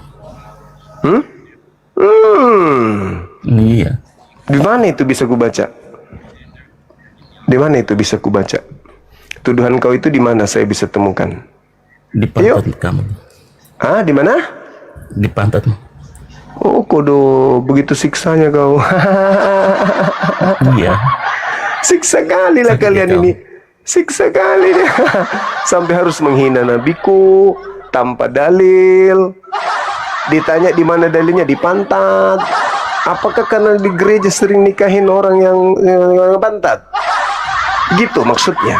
Oh, gitu. Cup cup cup cup cup cup cup cup. Aku tidak tahu. Oh, cup cup cup cup. Cup cup cup cup cup. Melari kau. Buka kamera kalau mau diskusi, kalau mau nangis, mau ngamuk di gereja, jangan di sini. Mau diskusi nggak? Di gereja mana? Ya di gereja terserah, di mana ada penyembahan terhadap makhluk asing, di situlah kau Di pergi. masjid ya mungkin. Mana ada makhluk asing disembah di situ, aneh aja kau. Buka kameramu kalau kau mau diskusi, silakan. Buat apa? Buka kamera. Buat diskusi toh. Tidak perlu. Kenapa tidak perlu? Kan ini kita mau diskusi. Ayo, mau diskusi kan? nggak? Muhammad itu hiperseks toh? Dari mana kamu tahu? Nah, bahaya kau ini. Kau bisa kena hukumin undang-undang, kau ini pencemaran, penistaan. Di mana datamu? Kalau kau dipanggil polisi, kalau misalnya kau dilapor nih, dilaporkan nih. Oh iya iya. Kau diminta dipertanggungjawabkan kalimatmu, Dilapor aja, katakan dilapor Nabi aja. Muhammad dengan berani nggak Iya, kau dilapor? Muhammad itu dia hiperseks. Nah, buka kameramu Nikah coba sama kalau kau anak berani. Kecil di bawah Nah, umur. coba buka Terus kameramu apa? kalau kau berani. Apa salahnya? Berani nggak? Buat Kau apa? katakan hiperseks nabiku kan? Berani nggak kau pertanggungjawabkan kalimatmu itu? Iya, saya berani. Nah, Kenapa? ya udah buka kameramu coba. Emang ada buktinya kok. Buka kameramu coba kalau kau berani. Untuk apa? Ya supaya kau buktikan bahwa kau berani. Ayo buktikan yang saya sudah katakan itu. Iya, sekarang kau Yang buka saya sudah kameramu bilang itu. supaya kau dilapor. Kan begitu. Nah, Sakit kau ya, direkam ini, banyak polisi di bawah nonton, banyak Sedih netizen kau. saja itu dari polisi. Kutanya dulu sama Iya, iya. apakah kamu betul menuduh nabiku hiperseks? Iya betul. Kamu yakin berani kau Yakin dilaporkan? 100%. Kenapa? Oke. Berani kau dilaporkan? Ya berani. Bagaimana? Kamu bertanggung kau jawab bisa? atas pernyataanmu? Iya, bagaimana kau bisa? Bisa apa? Coba. Bisa apa? Coba lapor polisi, lapor kau. Ya pasti kau dilapor. Lapor sana, Kalau iya, kau dilapor buka sudah. kameramu, saya siap jadi saksi. Apa? Saya Nggak siap perlu. jadi saksi. Kau naik di komal saya, melakukan fitnah terhadap Nabi saya. Kau Iya, katakan tidak bahwa saya perlu. Nabi saya Untuk hiperseks. apa? Iya, emang betul Nabi kau. Nah, buka hiperseks. kameramu. Buka kameramu. Untuk apa kau? Loh, kan kamu mau dilapor. Kau katakan berani. Kau berani berani. mempertanggungjawabkan. Nah, buka kameramu coba kalau kau berani. Oh, udah sakit, mau nangis sudah ya. Oh enggak dong, itu kan cuma Oh, fitnah. Itu cuma fitnah. Kami enggak tidak gimana kali. Itu cuma fitnah. Tapi saya berharap kau pertanggungjawabkan kata-katamu, kalimatmu ini. Berani kau mempertanggungjawabkan kalimatmu? Iya. Berani? Ya, Oke, berani. Kenapa? buka kamera. Ini saya kirim ya, saya Untuk kirim apa? ya. Untuk apa? Loh, katanya kau berani. Iya, berani aja. Kenapa? Iya, Harus gimana kau tidak buka kamera kalau kau katakan Ya. berani coba? Berani. Ya, buka kameramu. Tidak harus buka kamera. Untuk apa? Lah, katanya kau berani. Ya katanya berani aja. Orang berani itu buka kamera nih, buktinya aku berani. Oh. Kau jangan sembunyi dalam toilet. Terserah saya, terserah aku. Loh, Kok Mau terserah. sembunyi mana? Mau Sekarang buka kau ini kamera, mau mengatakan, tutup kau kamera, menghujat juga Nabi terserah saya, aku. kau mengatakan Nabi saya itu Iya, yang hiperseks. jelas begitu. Oke, artinya Iya. kau minta kami umat Islam di Indonesia ini memproses Anda kan? Kenapa? Nah, sekarang buka kamera dong. Untuk apa? Untuk kau buktikan nanti bahwa kamu punya data menuduh Nabi kami begitu. Oh, tidak perlu. Oh, berarti kau takut. Ya, bagaimana? Gimana saya takutnya? Lah, bagaimana caranya coba saya bisa tahu di mana kau berada supaya kau dilaporkan? Kau Supaya tidak berani kau ini. Loh, yang tidak berani Anda. Ayo Nah, buka tidak kamera, buka kamera. Ini saya kirim ya. Saya kirim, buka kamera. Ha. Ayo. Tidak perlu. Buka kamera untuk apa? Katanya kau berani. Yang jelas saya berani. Iya, supaya kita tahu kau di mana lokasinya, di Polda mana kami laporkan. Kan Harus gitu. buka kamera. Iya dong. Karena kalau kau dibuka kameramu, Indonesia akan tahu kau di mana sekarang berada. Argumen Hari ini tidak juga, ada. malam ini juga, kau akan Kau disambut. tidak ada oleh- argumentasi kau. Duh, Cuma hanya main lapor. saya, loh, tadi kau yang Semua umat Islam minta, itu sekarang hanya jadi main takut. lapor-laporan saja Jadi itu. takut dia sekarang. Kau menuduh Nabi saya hiperseks. Tindakan oknum atau narasumber yang menghujat Nabi Muhammad SAW dengan tuduhan hiperseksual atau sejenisnya adalah bentuk propaganda murahan yang lahir dari kedangkalan literasi dan kebencian yang dipelihara. Narasi-narasi miring tersebut sebenarnya hanyalah pengulangan tuduhan lama dari para orientalis barat yang sengaja mencabut fakta sejarah dari konteks sosial budaya Arab abad ke-7. Jika seseorang benar-benar mengkaji sejarah secara jujur dan objektif, seluruh pernikahan Nabi Muhammad SAW memiliki dimensi sosial, politik, dakwah, dan kemanusiaan yang sangat tinggi seperti merangkul suku-suku yang berselisih, melindungi para janda musuh yang gugur, serta mengangkat derajat wanita. Sangat tidak rasional jika sosok yang dikenal paling jujur memiliki tatanan moral tertinggi dan sangat disegani oleh kawan maupun lawannya pada zaman itu, justru dituduh dengan narasi-narasi rendah yang sama sekali tidak berdasar secara historis. Oleh karena itu, cara terbaik untuk menghadapi hujatan dan narasi penyesatan seperti ini bukanlah dengan emosi yang meledak-ledak, melainkan dengan mematahkan argumen mereka menggunakan data tekstual. Fenomena seperti ini justru menjadi kesempatan bagi kita untuk membongkar kebohongan publik sekaligus menguji sejauh mana pemahaman mereka terhadap ajaran dan kitab sucinya sendiri. Hujatan tidak akan pernah mampu menurunkan derajat mulia Nabi Muhammad SAW di mata Allah dan sejarah dunia. Sebaliknya, hal tersebut justru makin menelanjangi standar ganda serta ketidakmampuan para penghujat dalam berdiskusi secara ilmiah dan bermartabat. Yang Kau harus di situ bertanggungjawabkan. Kau bilang Yesus punya apa? Punya apa? Hah? Yesus Apa? nono apa itu? Oh, Yesus cacat, tidak punya kontol itu. Iya. Nah, itu fitnah. Enggak, atau aku tidak? tanya samamu. Katanya Itu kau fitnah mengatakan atau saya tidak? menghujat. Yang Sekarang saya tanya samamu. fitnah Apakah atau kau tidak? mengatakan Tuhanmu cacat, tak ada kemaluan? Yang kau bilang itu apa? Loh, kau katakan aku menghujat kan saya mengatakan Yesus itu punya nonot. Menghujat itu. Iya ada. Di VT kamu ada. Menghujat itu. Yesus punya nonot disunat hari ke-8. Itu menghujat. Itu Iya, menghujat. betul. Iya. Itu menghujat. Ya sudah, laporkan juga saya. Saya mengatakan Yesus punya nonot dan disunat Baik, pada baik, hari ke-8. Ayo, laporkan Baik. juga. Tunggu aja kau. Tunggu ya. Iya. Iya. Mau nomor HP ku nggak nih? Iya. Kirim Mau ke nomor saya. HP saya, betul? Iya betul. Kirim ya. Oke. DM saya. Saya DM kamu ya. Iya. Kamu Saya tunggu ya. habis ini kau langsung telepon aku. Iya. Saya tunggu di sini berdering tidak? Betul? Iya betul. Oke, baik. 0811 44 9/25. Ada Saya yang tunggu aja, sekarang. DM aja. Enggak, kau telepon sekarang. Oh. Telepon sekarang. Di sini saya mau lihat kau berani benar nggak? Aku udah kasih nomorku. Oh iya betul. Tunggu ya. Nah, coba. Telepon sekarang. Saya tunggu. Semua ini ribuan manusia jadi saksi. Aku udah sebut nomorku ya. 0811 44 9/25. Awas kok enggak bunyi. Enggak bunyi ini, awas. Nih.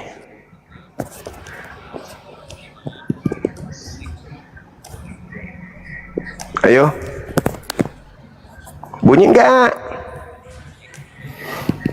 Bunyi enggak nih? Bunyi enggak nih? Aduh, udah mulai kabur nih kutanya. Udah mulai kabur kayaknya nih. Udah mulai kabur kayaknya nih.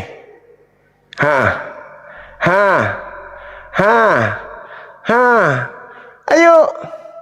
Kau menuduh terlalu berani terhadap nabiku. Tanpa dalil kau mengatakan beliau hiperseks. Itu menyakiti hati umat Islam sedunia. Kau sampai dimanapun, kalau kau berani diproses, selesai kau. Mana? Pengecut, pengikut agama penjajah, pengecut.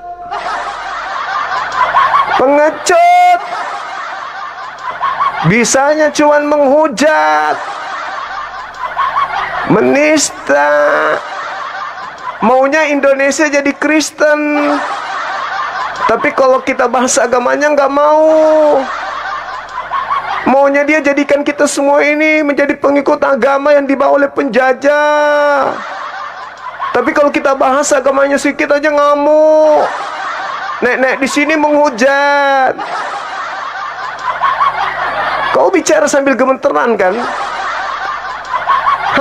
Ku kasih kau nomorku. Nomor aktif 24 jam gak pernah mati itu nomor. Kenapa kau gak telepon pencuri? Kasihan deh lo. Ayo mana kau telepon nomorku, telepon kalau berani. Telepon. Begitu kau telepon 5 menit kau ketahuan di mana kau berada. Dasar bodat. Bisanya menghujat, gak ada otak. Kau salah orang. Jangan nabiku yang kau hujat. Mending kau hujat aku aja. Jangan kau bawa nabiku. Halo, selamat malam. Malam Ade semua. Dari mana? Katolik Protestan? Protestan. Silakan buka kameranya, Bang. Silakan.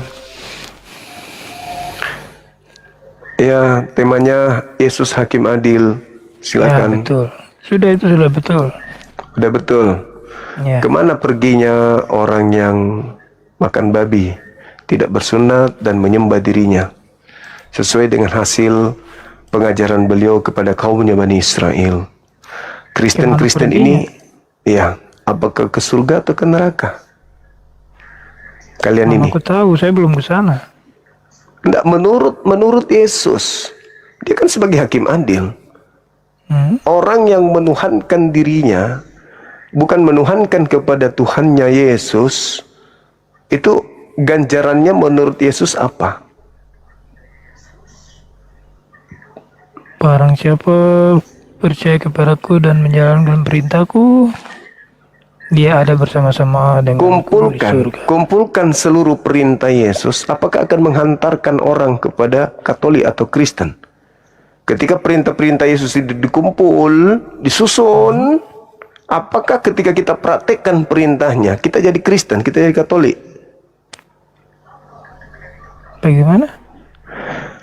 Kan Anda mengatakan, percayalah kepadaku, lakukanlah segala perintahku. Nah, segala perintah Yesus itu kan pada saat penginjilan 3 tahun. Kalau kita kumpul seluruh perintah-perintah Yesus ini, apakah ketika kita praktekkan perintahnya, kita menjadi Kristen atau menjadi Katolik?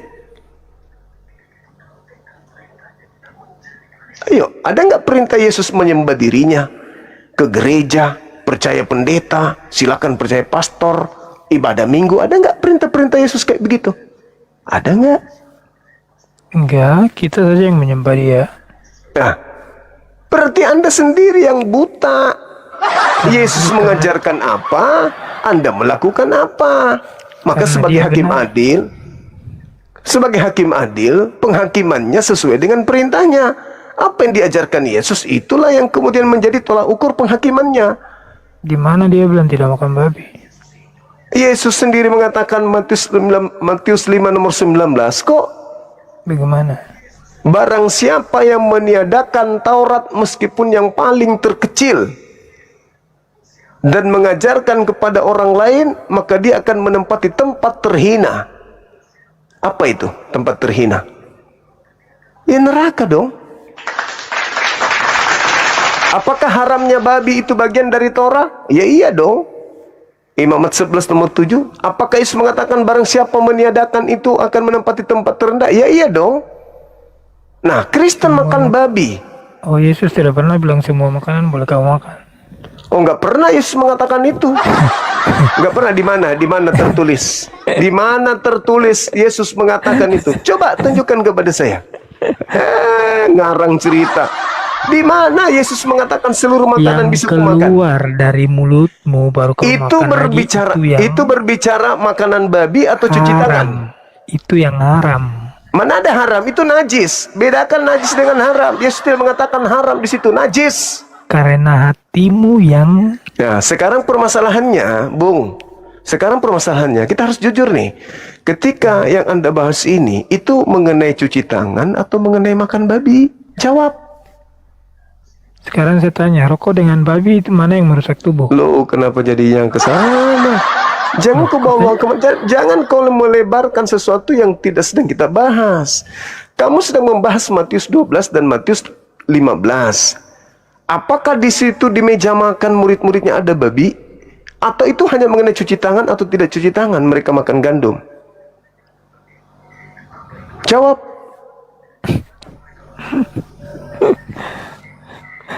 Kenapa Anda mau maknanya ke babi? Hah? Karena memang kalian pemakan babi. Kalian maknai ke babi.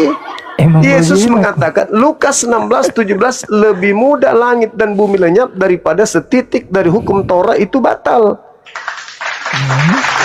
Hukum Torah diantaranya jangan makan babi. Lebih mudah langit dan bumi lenyap daripada babi jadi halal. Ayo. Tapi dengan mudahnya Anda hanya mentafsirkan perkataan Yesus, gara-gara makan tanpa cuci tangan muridnya, Anda katakan itu untuk babi. Astagfirullahaladzim, ya Allah ya Karim. Malah membahas rokok lagi. pintar juga, pintar ayatnya. Loh, saya ini belajar Bibelmu, Bung, demi untuk menyelamatkan kalian Rokok dari itu merusak cengkeraman. tubuh kan tidak? Rokok merusak tubuh kan tidak? Lah kenapa jadinya kerokok ya? Saya nggak merokok.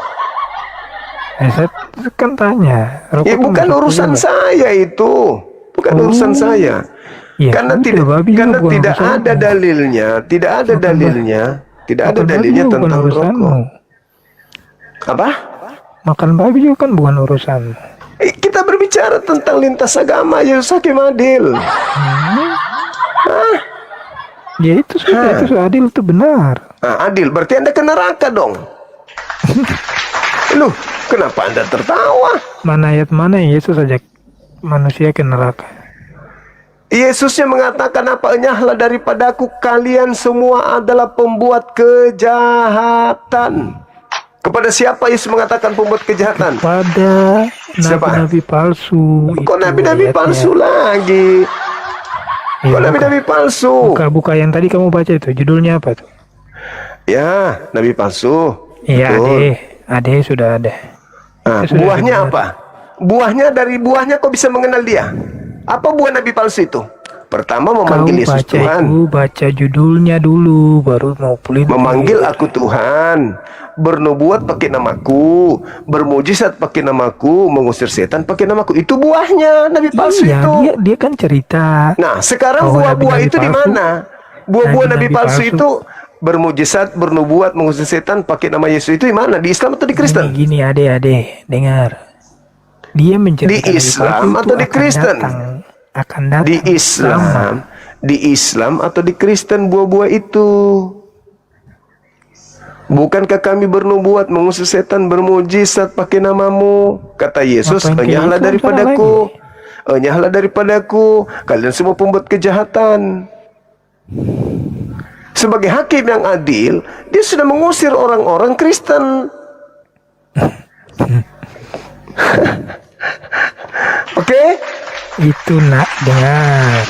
Oke? Nabi palsu tuh dia bilang dia akan datang Itu ucapan Yesus kepada siapa? kepada murid-muridnya toh. Murid-muridnya orang Yahudi. Setelah Yesus mengucapkan kata itu, Kristen muncul.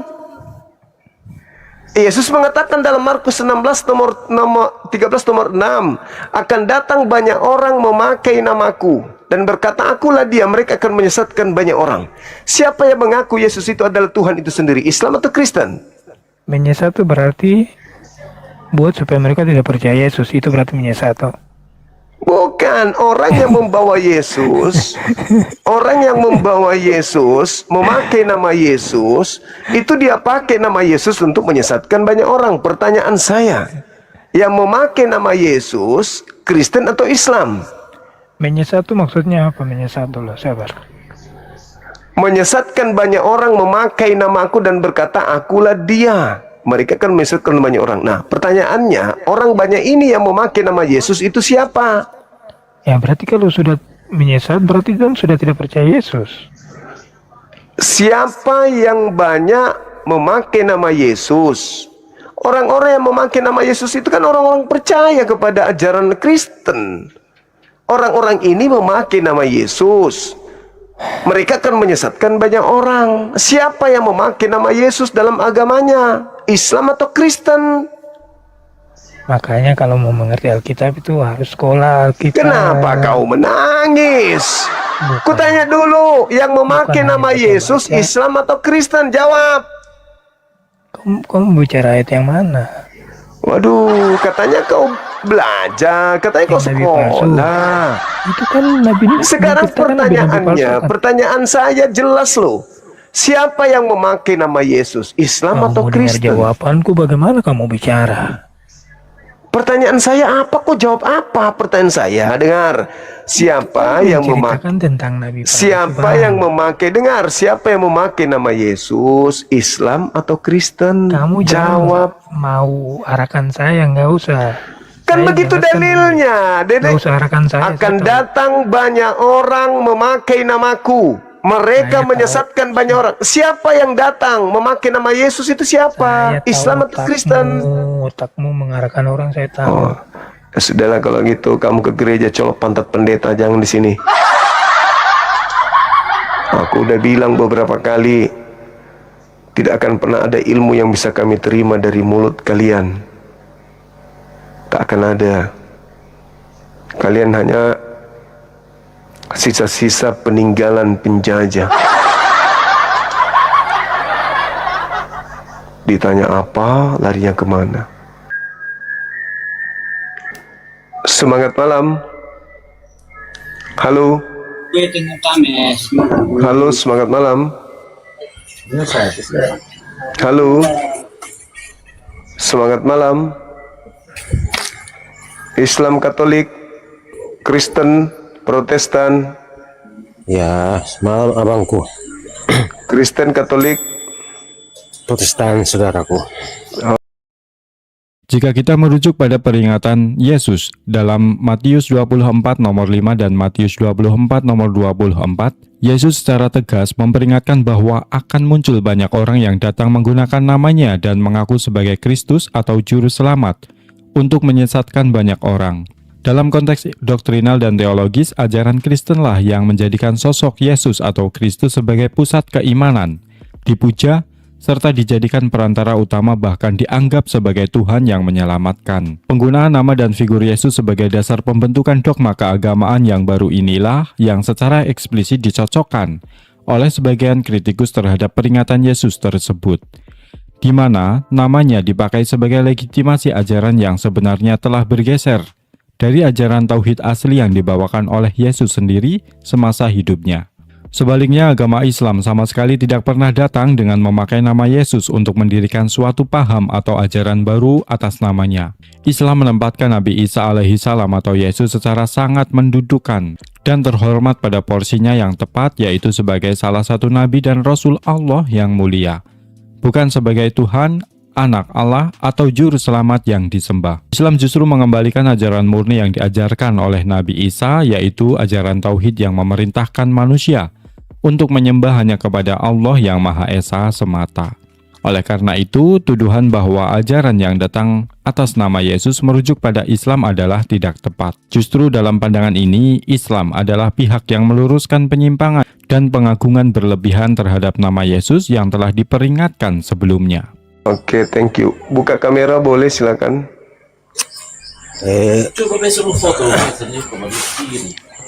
Minta maaf abangku, Iya,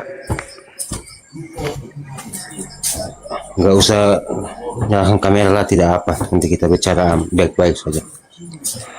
aturannya di sini buka kamera bang, diskusi kita. Nanti diturunkan sama moderator. Tidak masalah abangku, kita hanya bicara biasa aja, nggak apa. Iya, maksudnya memang kita hanya bicara selain kita ngomong di warung kopi gitu. Oleh karena itu buka kamera, nggak ada masalah kok di sini. Silakan.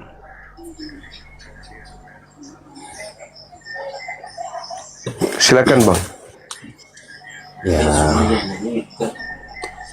malam saudaraku. Iya, malam. Silakan bang. Ya, saya nggak ingin mempersulikan untuk berdebat soal agama. Saya pun orangnya kurang mengalami yang namanya hal agama. Iya, terus. Jadi sekiranya mungkin pemahaman saya mungkin entah kurang lebih, tapi namanya kita di Indonesia itu kita semua bersaudara, entah siapapun dia, pasti kita semua sama gitu. Iya. Terus bang. Jadi istilah pencakapan saya, entah mau Muslim, Kristen, siapapun dia, kita jangan saling menghujat antara satu sama yang lain, gitu abangku. Iya. Atau mungkin salah saya menyampaikan, saya minta maaf abangku ya. Udah benar bang, udah benar. Karena kadang-kadang namanya kita sebagai manusia, kelakuan kita kadang mungkin berbeda. Saya sama abang mungkin beda pendapat, beda sesuatu yang mungkin nggak benar.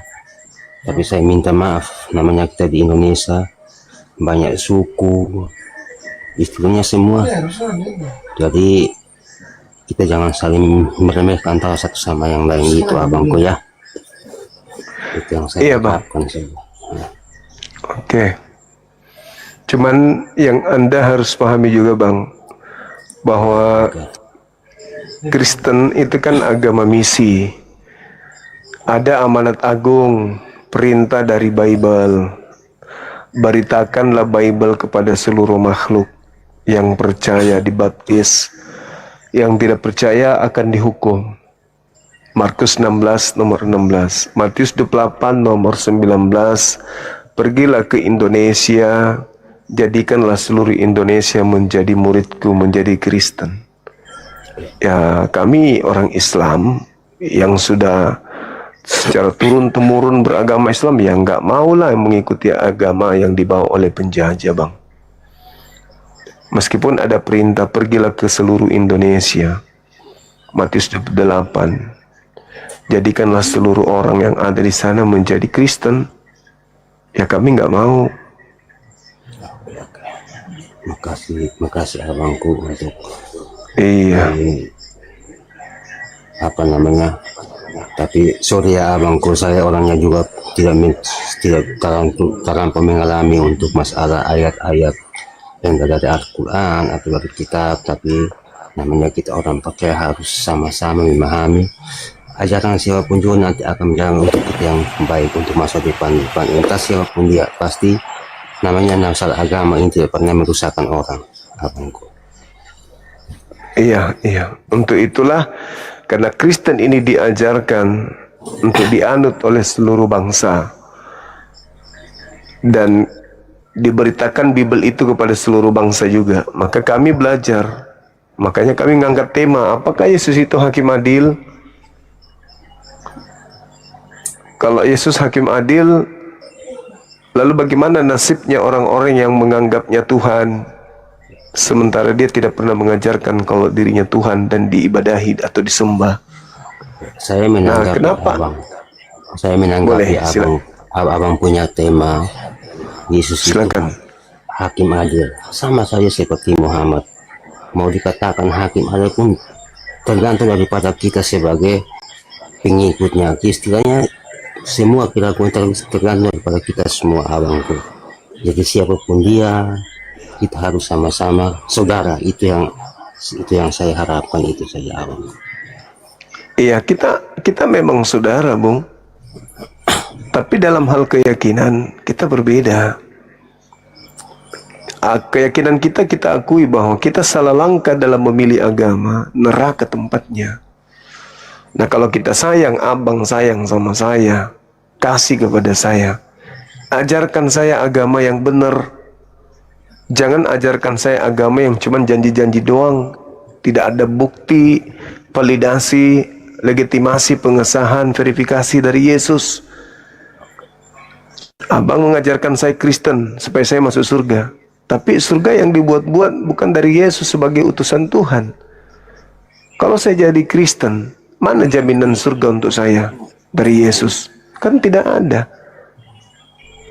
Abangku, saya Kan orangnya gitu, Bang. Abangku, saya orangnya memang terus terang, saya orangnya Kristen, tapi saya belum tahu kepastian mau masuk surga atau tidak. Tapi yang tergantung pada perbuatan saya, apakah perbuatan saya itu membawa saya untuk yang baik atau tidak. Itu yang saya butuhkan, itu, abangku. Mau siapapun dia, itu yang kita harus memahami gitu. Ya, tapi harus juga Anda pahami, Yesus mengatakan batang yang menghasilkan buah yang tidak baik ataupun baik, kalau dia sudah mendatangkan buah yang tidak baik, batang itu harus ditebang dan dilemparkan ke dalam api neraka. Jadi bukan masalah berbuat baik tidak berbuat baik. Yang kita bahas ini adalah agama atau batang yang menyesatkan ini yang mana. Percuma kita berbuat baik, tapi kalau kita berasal dari batang yang jahat,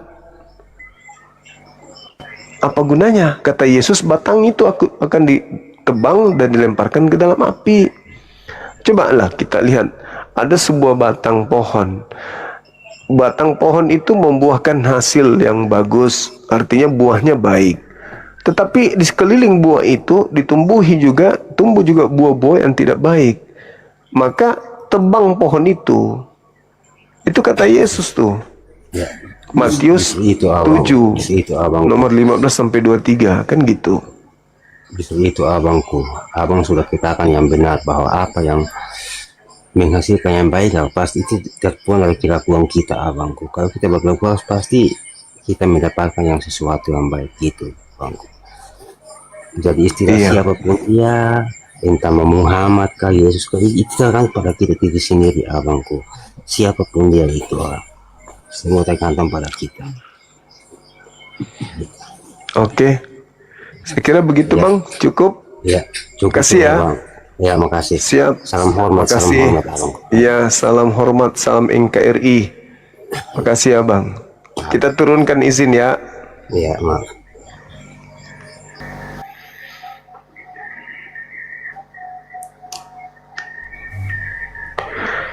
Semangat malam, Saudara Pajar. Kalau malam. Katolik silakan buka kamera, Bang. Oh iya.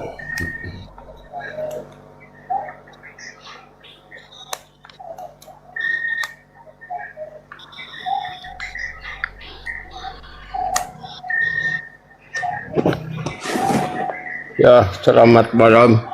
Malam. Abang seorang pastor ya? Bukan. Saya ya penganut aja, pengikut. Pengikut siapa, Bang? Iya, ya pengikut. Dulunya saya ini kena bingung ini. Ya, saya kena bingung itu di Perjanjian Lama. Itu Bang Zuma kan hafal sekali Perjanjian Lama ya. Iya. Itu di sana tertulis dunia sebelum ada apa-apa kosong. Itu dicatat macam-macam. Artinya apa kosongnya itu, lalu siapa yang menulis waktu itu nggak ada orang. Menurut Bang Zuma siapa itu? yang mencatat kitab itu, yang mencatat Bible itu. Ya, sekarang agama abang ini apa? Ya, saya masih bingung ini. Bingung. Masih tapi, bingung ikut yang mana saya. Tapi identitas abang ini sebagai seorang romo, sebagai pastor. Oh iya, iya. Memang pastor? Bukan, saya cuman romo bahasa Jawa saja. Romo itu kakek. Oh gitu, kakek. Iya. Iya, Romo iya, itu iya. kakek. Iya, baik. Kalau kita lihat rujukannya kepada kitabnya orang Kristen, KTP-nya abang ini Katolik kan ya? Iya, iya, iya. KTP-nya Katolik. Iya, iya, iya. Oke. Nah, kalau kita lihat di dalam kitab Perjanjian Lama yang Anda maksud, misalnya di dalam kitab Kejadian 1 yang Bang sebutkan di data nomor 1, Anda bertanya siapa yang menulis? Iya. Kalau berdasarkan dari kejadian yang ada, itu informasinya kan jelas ditulis oleh Nabi Musa katanya. Oh, gitu. Dan yang memberitakan itu kepada Nabi Musa adalah malaikat berdasarkan kitab KPR 7 nomor 35. Oh, begitu. Iya. Nah, tapi kalau saya pikir lagi, kalau nggak salah ada di situ namanya salah seorang rasul yang mabuk karena kebanyakan anggur. Matemia. Ya, Siapa? Yakub, bukan? bukan. Nuh, kalau nggak salah. Nuh, Lut. Ya, yaitu yang mabuk sampai telanjang badan. Apakah Daud. siapa itu yang nulis? Yang nulis. Ya, aku pun tak tahu.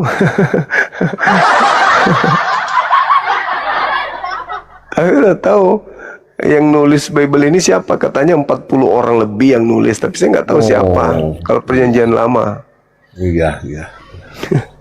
Iya, iya, iya. Jadi kalau saya pikir itu siapa yang nyusun itu, yang nyusun kok nggak sedetail itu. Dulu siapa ini yang menulis, mencatat bahwa waktu itu dunia kosong.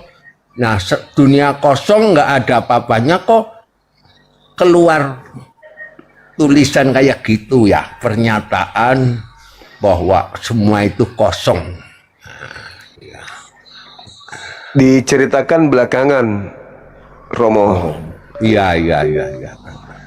Informasi itu sudah datang setelahnya. Iya. Begitu, Romo.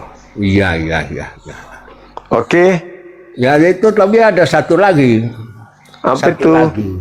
Apa itu? Itu kita semua kalau berdoa kan minta rahmat dari Tuhan ya. Iya. Betul. Kalau itu hujan itu rahmat apa bukan menurut Bang Suma? Iya, rahmat juga itu, Bang. Rahmat. Ya, kalau tidak ada rahmat itu kan kasih sayang. Iya, kasih sayang. Kalau tidak ada hujan, waduh. Iya. Kering. Tapi kenapa orang kehujanan lari-lari diberi rahmat kok marah lari-lari biasanya? Itu analisa Bang Zumar gimana itu? Mungkin karena dia melihat kambing, Bang. Kalau dia lihat kambing itu kan hujan lari. Kenapa kambing itu lari kalau hujan? Karena takut kena kurap. Mungkin orang yang lari karena hujan takut kena kurap kali, Bang. Karena lurap. Iya, iya. Ya, kurap. Nah, makanya orang bilang kalau ada orang lari pada saat hujan dibilang kambing berlari. Tapi kalau ada orang yang tidak lari ketika hujan turun, dikatakan kambing bodoh. Gitu ya. Iya. Iya. Oke. Nah, itu ada lagi satu lagi. Apa lagi? Ada lagi satu. Apa itu?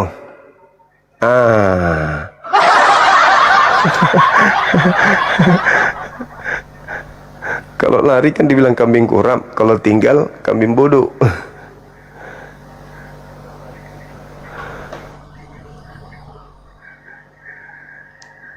Halo, selamat malam. Semangat malam.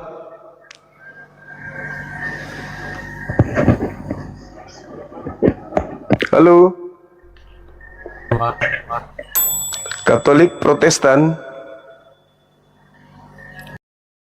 Jika kita meneliti kitab suci secara kritis, Yesus atau Nabi Isa alaihi salam tidak pernah memberikan klaim jaminan surga secara otomatis hanya dengan sekedar percaya atau mengagungkan namanya. Sebaliknya, Yesus menekankan bahwa keselamatan dan hak masuk ke dalam surga sangat bergantung pada ketaatan nyata terhadap perintah Allah dan pelaksanaan hukumnya. Dalam Matius 7 nomor 21, Yesus secara tegas menyatakan bahwa bukan orang yang berseru Tuhan, Tuhan yang akan masuk ke dalam kerajaan sorga, melainkan mereka yang melakukan kehendak Bapa yang di sorga. Peringatan ini membongkar anggapan doktrinal yang mengklaim adanya tiket langsung ke surga hanya melalui iman formalitas tanpa dibarengi oleh amal soleh dan penyerahan diri secara utuh kepada Sang Pencipta. Oleh karena itu, konsep jaminan surga mutlak yang sering didengungkan oleh teologi Kristen pasca Yesus, seperti doktrin keselamatan cukup dengan mengimani kematian Yesus, sebenarnya bertolak belakang dengan ajaran asli yang disampaikan Yesus sendiri semasa hidupnya. Yesus mengajar umatnya untuk bertobat, menjaga hukum-hukum Allah, dan bertakwa demi memperoleh rahmat keselamatan darinya. Dengan demikian, jaminan surga yang sejati menurut ajaran Yesus bukanlah berupa pengakuan lisan atau perwakilan dosa oleh sosok lain, melainkan sebuah perjuangan iman yang diwujudkan melalui ketaatan total kepada kehendak Allah Sang Maha Pencipta.